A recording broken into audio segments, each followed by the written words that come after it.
Kita akan bergabung dengan Profesor Mahfud MD, Menko Polhukam RI. Selamat malam Pak Menko. Selamat malam Bang Karni.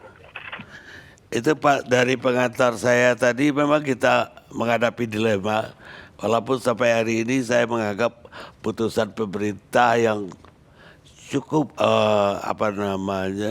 tidak Moderat. terlalu kaku, tapi cukup demokrat lah tersebut, sehingga masih ada celah-celah masyarakat untuk bisa mencari tambahan atau cari makan, walaupun pembatasan berskala besar itu berlangsung, apalagi diizinkan orang untuk keluar dengan motor pun akhirnya diizinkan walaupun boncengan dengan suami istri.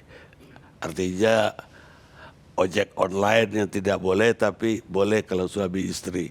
Dan mobil juga boleh asal itu tadi hanya boleh separuh dari kapasitas. Sementara sekarang yang problem baru lagi adalah mudik yang banyak sekali yang masih berjuang sampai malam ini di perbatasan kota, baik Jakarta maupun kota-kota lainnya. Ini polisi pemerintah ke depan agar pembatasan ini bisa sukses dan COVID-19 tidak menyebar begitu dahsyat lagi. Seperti apa kira-kira Pak Menko? Baik Bang Karni, terima kasih. Jadi pemerintah itu memang memilih jalan yang moderat ya. Jadi tidak terlalu mengekang karena itu juga tidak bagus dan akan menutup kegiatan-kegiatan masyarakat yang mungkin juga tidak diharapkan. Tapi juga tidak bisa melonggarkan karena melonggarkan yang berlebihan itu bisa juga membahayakan orang lain. Nah, oleh sebab itu agak sulit gitu untuk dikatakan pemerintah itu ragu dalam hal ini. Tapi sebenarnya bukan ragu, melainkan situasinya dinamis ya. Situasinya dinamis sehingga kebijakan-kebijakan itu bisa agak fleksibel tetapi tujuannya tegas. Ada pembatasan pergerakan orang dan demi untuk memutus mata rantai penyebaran penyakit atau penularan. Toh di luar negeri sekalipun yang dulu diagung-agungkan misalnya oleh beberapa orang di tempat kita yang sekarang pada diam, misalnya yang meneriakkan harus lockdown gitu. Nah sekarang yang lockdown itu sudah berubah semua. Di Italia, di India, di Amerika, semuanya yang lockdown itu dibatalkan. Dulu kita disa-disa kalau tidak lockdown itu berarti membunuh orang banyak dan sebagainya. Nah sekarang di tempat lain juga sudah berhenti lockdown itu, malah sudah ke herd immunity ya, yang kecenderungannya membiarkan imunitas masyarakat. Biarin aja nanti kan mencari selamat sendiri-sendiri gitu kira-kira kasarnya. Kita tidak seperti itu. Kita itu PSBB itu jalan moderat. Kita membatasi gerakan dan perpindahan barang dan orang itu, tetapi juga tidak terlalu ketat karena tahu ada kebutuhan-kebutuhan rohania, kebutuhan-kebutuhan jasmania yang tidak bisa dilakukan dengan lockdown. Oleh sebab itu sekarang orang sudah tidak ada lagi di Indonesia ini yang bicara lockdown, yang dulu berteriak-teriak. Kalau pemerintah tidak melakukan lockdown, katanya pemerintah goblok, pemerintah apa, dan sebagainya. Sekarang mana yang bicara itu? Tidak ada. Karena di negara lain sudah tidak ada lagi lockdown. Pada menyesal semua kan dengan lockdown itu. Maka kita memilih jalan moderat gitu. Seperti yang sekarang. Tapi izinkan saya menyampaikan begini. Ada beberapa pertimbangan ya soal larangan mudik, larangan berkerumun, termasuk larangan beribadah. Kita itu sudah mendiskusikan dari berbagai sudut.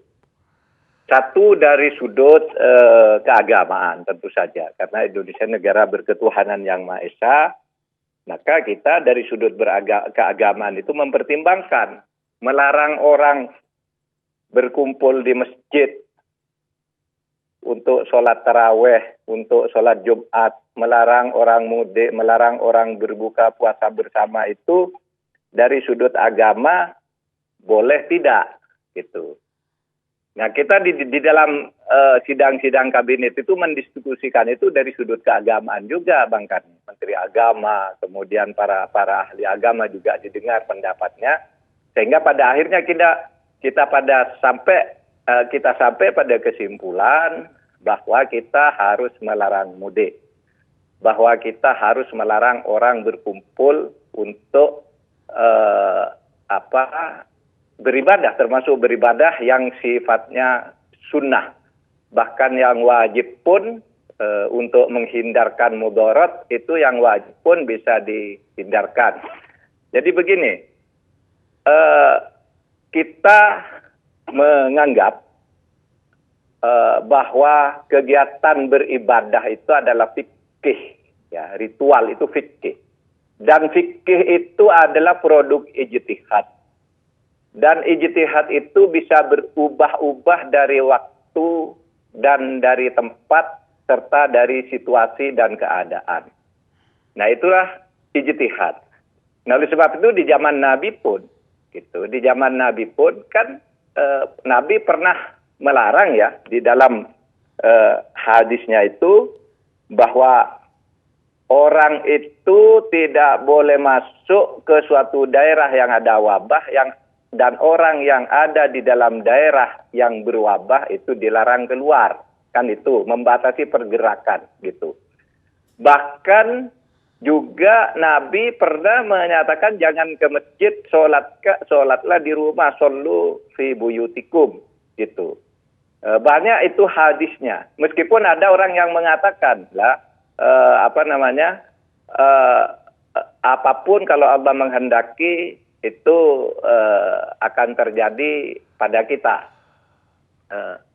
Ada yang mengatakan begitu, sehingga kita tidak perlu membatasi batas itu. Tetapi begini, karena itu produk ijtihad, maka kita mengambil dalil yang dipakai oleh para ulama. Majelis Ulama Indonesia itu mengeluarkan seruan yang sama. Nahdlatul Ulama mengeluarkan seruan yang sama. Muhammadiyah mengeluarkan seruan yang sama. Bahkan dari ormas-ormas Islam itu jelas menyatakan kalau pemerintah tidak segera melarang mudik gitu, maka ormas-ormas itu tidak akan membantu pemerintah dalam menanggulangi corona itu. Itu kan dari ormas-ormas Islam keluar begitu. Sehingga pemerintah pada waktu itu semula dengan strategi kita pada saatnya akan melarang mudik sejak awal gitu. Tetapi mula-mula dianjurkan dengan sangat agar tidak mudik. Tetapi kita pada tanggal 24 itu lalu melarang mudik. Ya, dasarnya apa? Dasarnya darul mafasid muqaddamun alal darul mafasid muqaddamun ala jalbil masoleh. Itu dalilnya. Menghindari kerusakan, menghindari penyakit, menghindari mafsadat itu harus lebih didahulukan daripada meraih kebaikan. Tidak melaksanakan yang sunnah itu harus lebih didahulukan daripada melaksanakan yang wajib. Gitu. Nah, Bang Karni, Ya. sholat taraweh itu sunnah. Mudik itu sunnah. Sunnah dalam arti sunat, ya. Sunat dan sunnah itu bahasa Arabnya sebenarnya tulisannya sama. Sunat itu artinya sesuatu yang baik tetapi tidak diharuskan. Oleh sebab itu meraih satu kebaikan itu, ya, darul mafasid gitu, meraih satu kebaikan itu kalau itu hanya sunnah itu bisa dikesampingkan kalau dibandingkan dengan menghadapi bahaya. Jadi menghindari bahaya itu, menghindari corona itu harus lebih didahulukan daripada Anda melaksanakan yang sunnah-sunnah itu. Ya. Itu dalilnya ada di dalam kaidah usul fikih. Karena ini sifatnya fikih gitu. Ada beberapa dalil begini. Misalnya, adalah dororo wala diroro. Jangan membuat darurat, jangan membuat kesulitan, dan jangan mau dibuat sulit gitu. Jangan saling menyulitkan, itu artinya. Kemudian Nabi Muhammad juga pernah mengatakan la yuridunna mamridun ala musakhin. Ya. Jangan dicampur orang yang sakit itu dengan orang yang sehat. Itu Nabi Muhammad mengatakan begitu. Bahkan di dalam hadisnya yang terkenal itu, faidza sami'tum bihi at-ta'un bi ardin fala tadkhulu alaihi wa idza waqa'a bi ardin wa antum biha fala tahruju minhu. Ini hadis sahih. Kalau kamu mendengar ada wabah penyakit di suatu kampung, jangan kamu masuk ke situ, kata Nabi. Kalau kamu ada di suatu kampung dan kamu di situ ada wabah, jangan keluar dari situ. Itu hadis Nabi. Ya. Memang ada di dalam Al-Quran ada juga qul la yusibana illa ma kataballahu lana. Tidak akan terjadi sesuatu pada kita kecuali apa yang telah ditetapkan oleh Tuhan kepada kita, oleh Allah. Itu orang mengatakan kalau gitu enggak usah takut pada corona. Enggak bisa. Karena kataballahu juga tergantung kepada kita juga. Jadi meninggalkan sesuatu yang sunnah, itu sunnah dalam arti sesuatu yang dianjurkan, itu harus lebih didahulukan daripada meraih kemaslahatan. Bahkan pernah juga Nabi Muhammad itu di dalam hadisnya mengatakan, saya ingin kamu itu Jumatan. Gitu. Saya ingin kamu Jumatan, tapi saya tidak ingin kamu kena masalah. Kalau di dalam hadisnya itu disebut, saya tidak ingin kakimu berlepotan dengan lumpur dan kamu lewati tanah-tanah yang licin. Kalau memang ada masalah itu, tidak usah Jumatan kok. Itu kata Nabi. Itu juga kita pertimbangkan semua, sehingga pada akhirnya apa? Pada akhirnya pemerintah memutuskan, ini ya, sesudah membaca seruan dari Muhammadiyah, seruan dari NU, sikap dari Majelis Ulama yang kemudian sangat keras mendesak pemerintah agar segera melakukan larangan mudik, melakukan larangan kumpul-kumpul dan sebagainya. Lalu pemerintah secara tegas pada tanggal 24 itu memutuskan seperti itu. Itu segi agamanya ya. Bisa diperdebatkan, tetapi sebagian besar dapat dikatakan jumhur ulama, mayoritas ulama di Indonesia itu sudah mengatakan jangan sholat tarawih bersama, jangan buka bersama, jangan mudik dulu karena itu hanya sunnah. Sunnah dalam arti hanya anjuran, hanya berpahala kalau dilakukan tapi tidak berdosa kalau ditinggalkan. Dan Nabi Muhammad pun kalau selama bulan puasa itu hanya 3 hari ke masjid dulu. Jadi tidak ada keharusan harus sholat ke masjid itu. Hanya 3 kali Nabi Muhammad itu sholat di masjid. Lalu yang kedua, itu dasar agamanya. Sekarang dasar hukumnya, filosofi. Pemerintah itu mengeluarkan PSBB yang merupakan jalan moderat dibandingkan dengan lockdown dan herd immunity itu, ya, itu didasarkan pada perintah konstitusi. Perintah konstitusi itu mengatakan pemerintah itu bertugas melindungi genap bangsa dan seluruh tumpah darah Indonesia, sehingga yang berlaku di situ adalah filosofi hukum salus populi suprema lex. Keselamatan rakyat itu lebih tinggi dari konstitusi. Keselamatan rakyat itu adalah hukum yang tertinggi. Dulu sudah pernah kita singgung ini. Itu yang dipakai oleh pemerintah. Kalau di dalam kaidah agamanya dikatakan tasarruful imam ala ra'iyah manutun bil maslahah. Ya, tugas pemimpin itu terhadap rakyatnya adalah untuk kemaslahatan rakyatnya, untuk keselamatan gitu. Nah, untuk itu maka diambil jalan ini dan rakyat harus patuh terhadap itu. Karena dia apa? Rakyat itu menurut Al-Qur'an harus patuh kepada ulil amri. Atiullah wa atiur rasul wa ulil amri. Pemerintah yang bertugas untuk menjaga keselamatanmu itu harus diikuti, dan kita sekarang sudah membuat jalan yang moderat. Jalan yang moderat itu tentu akan akan lebih dinamis nanti dilaksanakannya di lapangan. Karena sudah ada juga Bang Karni pemikiran-pemikiran begini, kalau orang dikurung terus nanti kan jenuh juga. Apa tidak sebaiknya toko-toko dibuka tetapi dengan protokol tertentu? warung-warung dibuka dengan protokol tertentu, sekolah mulai dibuka lagi, tapi misalnya pelajaran hari ini hanya pelajaran ini dan muridnya bergantian gitu.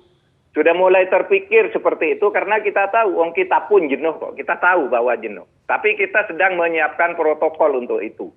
Cuma masyarakat diminta tetap mengikuti apa yang oleh pemerintah itu dijadikan arahan.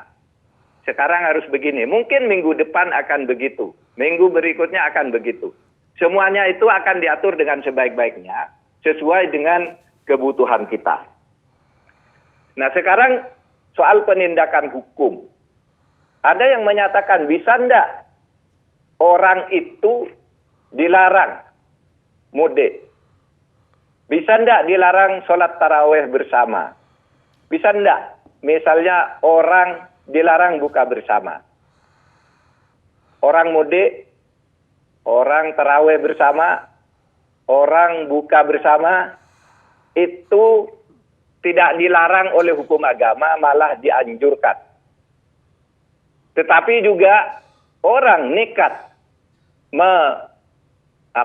mengarungi kecelakaan, sengaja masuk ke situasi yang tidak baik, itu juga dilarang oleh agama.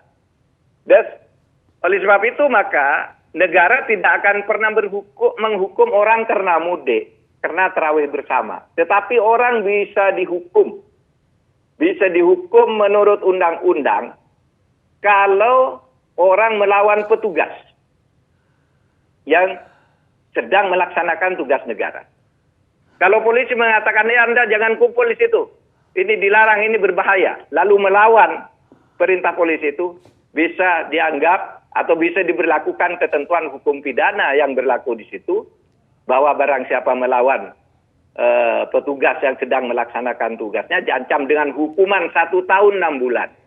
Di situ ada dari pasal 214, 216, 218 Kitab Undang-Undang Hukum Pidana. Ada juga pelanggaran terhadap undang-undang tentang bencana alam. Juga ada ancaman hukum pidananya. Ada undang-undang tentang kesehatan, juga ada ancaman hukuman pidananya. Ada undang-undang tentang karantina kesehatan. Jadi banyak yang bisa diberlakukan di sini. Nah, oleh sebab itu kita tidak ingin terlalu represif, tapi berharap masyarakat mengikuti apa yang sudah diumumkan oleh pemerintah, karena pemerintah sudah mendiskusikan ini dengan para ulama, dengan para ahli dan sebagainya ya. Bahwa ada ulama sedikit yang berbeda itu. Ya biasa di mana-mana, para ahli pun berbeda, dokter juga berbeda, tetapi kita ambil yang jumhur, ahli yang mayoritas. Ambil yang tanggung jawab bisa dipikul oleh pemerintah. Itulah yang sekarang dilakukan oleh pemerintah, Bang Karni. Nah, itu saja kira kalau terkait dengan larangan mudik dan sebagainya. Tetapi mungkin yang sekarang banyak menjadi berita tentang semrawutnya penyaluran bantuan bansos, bantuan sosial, bantuan langsung tunai dan sebagainya. Itu kita merekam semuanya. Tapi ingin kami sampaikan bahwa pemerintah itu sekarang menyediakan dana 405 triliun untuk menghadapi COVID-19 ini, ya. Itu mencakup nanti stimulus ekonomi, bantuan sosial, alat-alat kesehatan dan sebagainya. Itu demi untuk menyelamatkan masyarakat. Masyarakat miskin misalnya, sekarang sudah mulai daftar untuk selama 3 bulan ke depan akan mendapat subsidi dana Rp600.000 per orang gitu.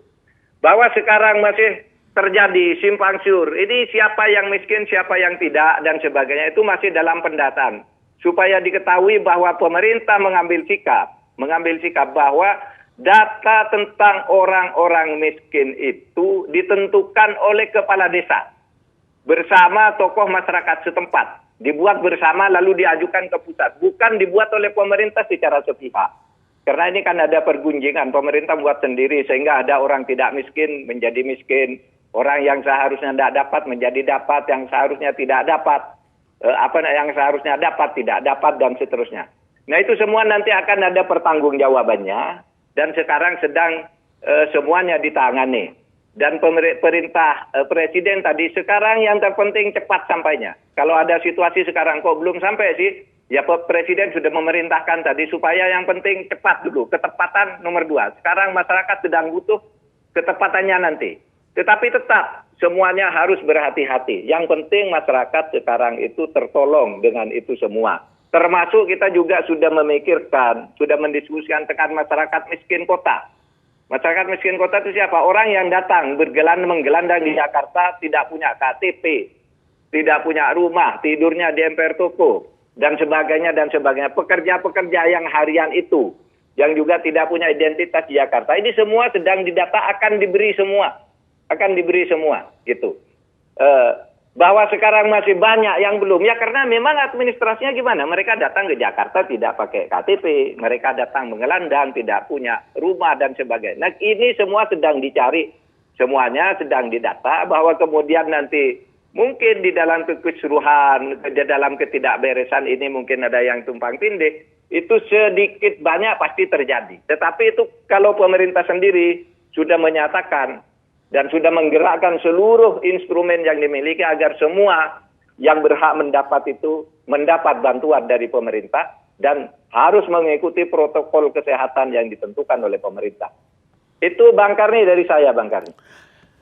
Ya Pak Menko, tapi begini, ada kritik untuk Pak Mahfud, bahwa Pak Mahfud mengatakan menghindari yang haram seperti menghindar dari COVID-19 harus didahulukan daripada melakukan yang sudah seperti mudik. Jadi Pak Mahfud dianggap oleh orang yang mengkritik bahwa gak paham agama, bahwa Pak Mahfud memperbandingkan sunnah dengan sunnah dalam hal itu. Ya, itu orang yang mengeluarkan kritik itu tidak paham agama justru. Saya tahu yang ngeritik itu orang yang mengaku dari Majelis Ulama, tapi Majelis Ulamanya apa dia orang pengurus yang berhak memberi fatwa, ataukah orang yang hanya numpang di situ? Kan di Majelis Ulama itu ada tukang ketik, ada satpam, ada humas, ada apa gitu, yang bukan ulama lalu ikut ngomong. Orang yang mengatakan saya membandingkan sunnah dengan sunnah itu tidak tahu artinya sunnah. Ya. Sunnah itu di dalam agama ada dua. Satu sunnah dalam arti siroh. Siroh itu perjalanan Nabi. Sunnah juga dalam arti apa yang dilakukan Nabi, apa sikap Nabi, apa yang disetujui Nabi, apa yang dikatakan Nabi itu sunnah. Jadi seluruh sejarah hidup Nabi itu adalah sunnah. Menghindari penyakit itu adalah sunnah Nabi. Tetapi ada sunnah yang kedua di dalam agama itu. Sunnah itu artinya sunnah dalam arti ahkamul khomsah. Penentuan hukum. Sunnah dari bagian hukum yang 5. Sunnah itu 1, wajib. Hukum yang 5 itu wajib. Yang kedua, sunnah. Sunnah itu kalau wajib itu harus dilakukan, kalau ditinggalkan berdosa. Yang kedua sunnah. Sunnah kalau dikerjakan berpahala, kalau ditinggalkan tidak apa-apa. Itu sunnah. Lalu yang ketiga haram. Haram itu kalau dikerjakan dosa, kalau ditinggalkan berpahala. Lalu yang keempat mubah. Mubah itu boleh dikerjakan, boleh tidak. Yang kelima makruh. Ya. Makruh itu artinya apa? Artinya orang yang kalau tidak mengerjakan itu berpahala, kalau mengerjakan itu tidak apa-apa. Nah itu seperti orang merokok itu disebut makruh gitu. Nah, Bang Karni, saya katakan menghindari sunnah, ya, tidak melakukan sunnah Nabi itu sunnah dalam arti ahkamul khomsah itu. Ini kadang-kala orang nggak ngerti sudah mengaku-ngaku ulama juga ya. Dan itu orang sering, saya minta Majelis Ulama itu supaya membuat ukuran-ukuran. Tidak semua orang yang bekerja di Majelis Ulama itu berhak mengeluarkan penilaian fatwa-fatwa agama. Itu saya tahu yang mengatakan tuh siapa, dia juga enggak ngerti apa-apa, dia juga seorang polisi yang kita tahu reputasinya gitu. Lalu selalu bicara agama yang enggak karu-karuan, harusnya Majelis Ulama menertibkan begitu. Artinya sunnah aja enggak tahu dia. Lalu menganggap saya yang tidak tahu sunnah. Padahal sunnah itu ada dua, ada sunnah dalam arti sirah nabawi, ada sunnah dalam arti ahkamul khomsah. Saya bicara dalam kerangka ijtihad. Ahkamul khomsah, ijtihad. Ahkamul khomsah itu wajib, sunnah, haram dan sebagainya. Itu menimbulkan hukum-hukum seperti itu sebagai produk ijtihad. Jangan-jangan yang bicara itu jangan tidak tahu juga artinya ijtihad. Ya mungkin pasti ngerti lah ijtihad itu hasil usaha pikiran manusia. Tapi saya kira dalam definisi bahasa Arabnya dia tidak tahu.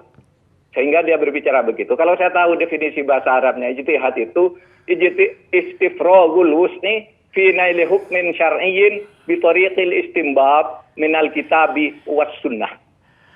Jadi ijtihad itu menggunakan akal pikiran untuk menggali hukum-hukum syara, menggali hukum syara, menafsirkan dari Alkitab dan as-sunnah, sunnah dalam arti yang dia katakan tadi. Padahal saya bicara sunnah dalam arti ya, sunnah dalam arti ahkamul khamsah sebagai produk ijtihad. Wajib, sunnah, haram, mubah, makruh. Nah itu artinya. Nah kadang-kala saya berharap majelis ulama juga dong, hati-hati nih. Majelis ulama itu adalah membawa berwibawa.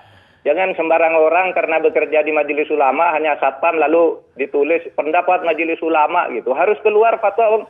Saya tuh bicara itu kan dari fatwa majelis ulama yang dikirimkan tertulis dari Muhammadiyah, dari NU yang diumumkan terbuka bahwa menghindari yang sunnah itu ya boleh kalau kita menghadapi bahaya di depannya. Dalilnya sudah jelas tadi sebagai produk ijtihad. Saya kira itu aja Bang Karni dari saya. Makasih. Saya ada satu. Kalau tadi Pak. kan fikih, Ya. pengajiannya tinggi banget bagi saya itu. Saya kembali ke yang membumi hukum negara. Tadi Pak Menko itu bilang bahwa tidak ada hukumnya bagi orang yang mudik misalnya, atau orang yang katakanlah tetap berkerumun. Tapi ada hukumnya kalau mereka itu melanggar atau tidak atau melawan perintah dari aparat. Lah, perintah dari aparat memang gak boleh dilawan. Tapi tentu perintah aparat ini harus berdasarkan undang-undang atau kalau di tingkat daerah ya perda yang ada, bukan peraturan yang tiba-tiba ada gitu. Bagaimana menurut Pak Menko? Undang-undangnya kan ada peraturan perundang-undangan ya, dalam arti perpres sudah keluar bahwa keputusan presiden sudah menyatakan bahwa ini dalam situasi bencana nasional non alam. Nah dalam keadaan bencana pemerintah menurut undang-undang boleh mengambil tindakan-tindakan yang diperlukan berdasar undang-undang kesehatan, undang-undang karantina kesehatan, undang-undang bencana alam, kan di situ ada semua aturannya. Lalu berdasar kewenangan itu lalu presiden membuat keputusan ini dalam keadaan bencana alam. Lalu hukum administrasinya menyatakan pemerintah sekarang mengatur, hai kamu jangan pulang, hai kamu jangan mudik, hai kamu jangan kerumunan di situ. Nah, itu adalah pemerintah dalam melaksanakan tugasnya. Ini hukum administrasi. Tetapi ketika hukum administrasi itu dilaksanakan lalu dilawan, disitulah kemudian bisa dipakai pasal di dalam KUH pidana dan pasal-pasal lain yang disebutkan tadi. Itu semuanya sudah dituangkan di dalam surat edaran Kapolri ya ke berbagai daerah bahwa ini hukum-hukum yang harus dipakai. Saya kira itu tidak terlalu banyak dipersoalkan orang ketika Polri itu sudah mengumumkan itu semua. Dan dalam faktanya juga akan begitu kan, banyak sekarang langsung dikarantina kan gitu kan. Kan demi keselamatan rakyat. Dasarnya itu tadi yang dulu pernah disebut oleh Bang Karni ketika saya mengutip Salus Populi Suprema Lex itu kan Cicero yang mengatakan itu. Bang Karni mengatakan itu juga. Keselamatan rakyat itu adalah hukumnya gitu. Kalau demi menyelamatkan rakyat, hukum yang resmi pun bisa ditinggal lebih dulu. Lakukan dulu apa yang diperlukan untuk itu. Nah itu sekarang. Nah nanti diuji saja di pengadilan kalau ada sesuatu tentang itu. Baik, begitu Prof. Bang Karni. Oke, makasih. Terima kasih banyak Pak Menko Makasih, sudah Pak. bergabung bersama kami. Kita rehat dulu pemirsa.